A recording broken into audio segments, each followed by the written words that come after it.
ज्ञानवापी मस्जिद प्रकरण में श्रृंगार गौरी सहित अन्य विग्रहों की वस्तुस्थिति जानने के लिए शनिवार का सर्वे पूरा हो गया और ये सर्वे रविवार को भी जारी रहेगा। इस दौरान कोर्ट कमिश्नर अजय कुमार मिश्र के साथ विशेष कोर्ट कमिश्नर विशाल सिंह, सहायक कोर्ट कमिश्नर अजय प्रताप सिंह और दोनों पक्षों के वकील समेत 52 लोग मौजूद रहे। पहले दिन 50% सर्वे का काम पूरा कर लिया गया है। इसके लिए परिसर के बाहर भारी मात्रा में पुलिस बल तैनात रही।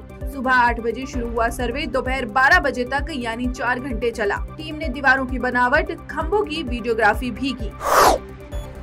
पश्चिमी दिल्ली के मुंडका इलाके में शुक्रवार को एक बहुमंजिला इमारत में भीषण आग लग गई। आग के इस भीषण हादसे में 27 लोगों ने अपनी जान गंवा दी और दर्जन भर लोग घायल हो गए। घायलों का दिल्ली के कई अस्पतालों में इलाज चल रहा है। इनमें कुछ की हालत गंभीर बनी हुई है।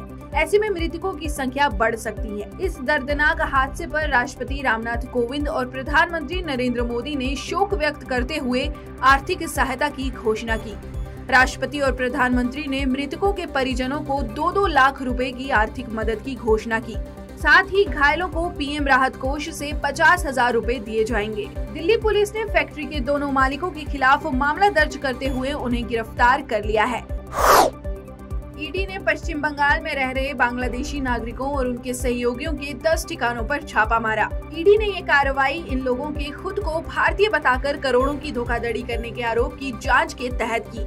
ईडी ने कहा कि उसने पश्चिम बंगाल में प्रशांता कुमार हल्दर, प्रीतीश कुमार हल्दर, प्रणीश कुमार हल्दर और उनके सहयोगियों के परिसरों पर छापामार कार्रवाई की है।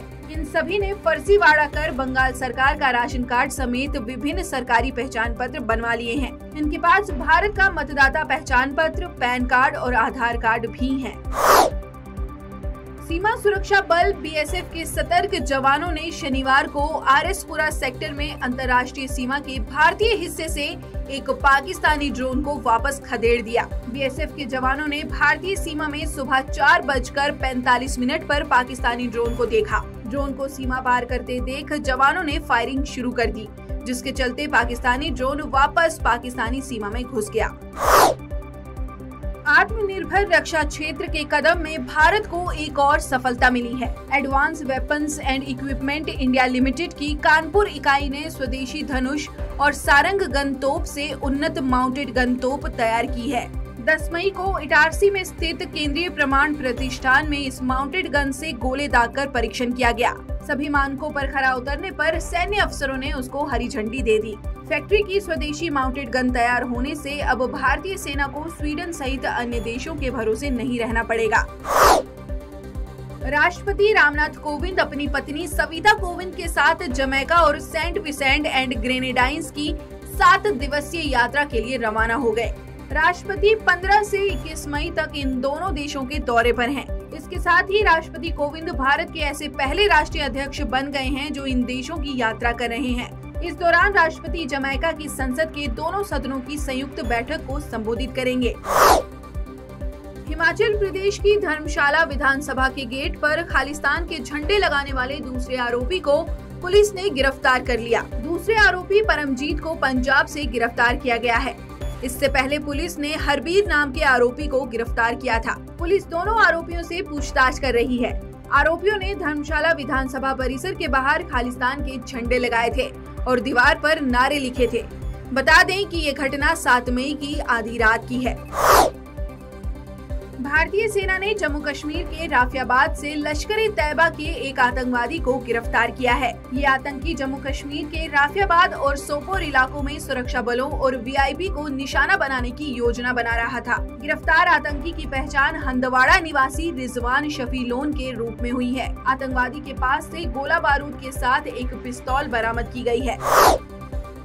राजस्थान के उदयपुर में कांग्रेस की डूबती नैया को पार लगाने के लिए जारी चिंतन शिविर के बीच पार्टी को बड़ा झटका लगा है। कांग्रेस के वरिष्ठ नेता और पूर्व पंजाब कांग्रेस अध्यक्ष सुनील जाखड़ ने पार्टी की सदस्यता से त्याग पत्र दे दिया है। सुनील जाखड़ ने सोशल मीडिया प्लेटफॉर्म फेसबुक पर लाइव होकर पार्टी छोड़ने की घोषणा की। इस दौरान जाखड़ कांग्रेस नेता अंबिका सोनी पर जमकर बरसे। साथ ही जाखड़ ने कांग्रेस में जातिगत समीकरण को ध्यान में रखकर की जा रही राजनीति पर सवाल उठाए और पार्टी के शीर्ष नेतृत्व पर निशाना साधा। रूस रूस यूक्रेन युद्ध के 79 दिन बाद भी यूक्रेनी शहरों पर रूसी हमले जारी हैं। इस बीच यूक्रेन की खुफिया एजेंसी के चीफ ने दावा किया है कि रूस के राष्ट्रपति व्लादिमीर पुतिन का तख्ता पलट करने का काम जारी है और इस साल के अंत तक रूस जंग हार जाएगा। मेजर जनरल किरिलो बुडानोव ने कहा है कि अगस्त में इस लड़ाई में एक टर्निंग पॉइंट आएगा। लड़ाई इस साल के अंत तक खत्म हो जाएगी। इसके बाद रूस में सत्ता परिवर्तन होगा। इसकी प्रक्रिया भी शुरू हो चुकी है।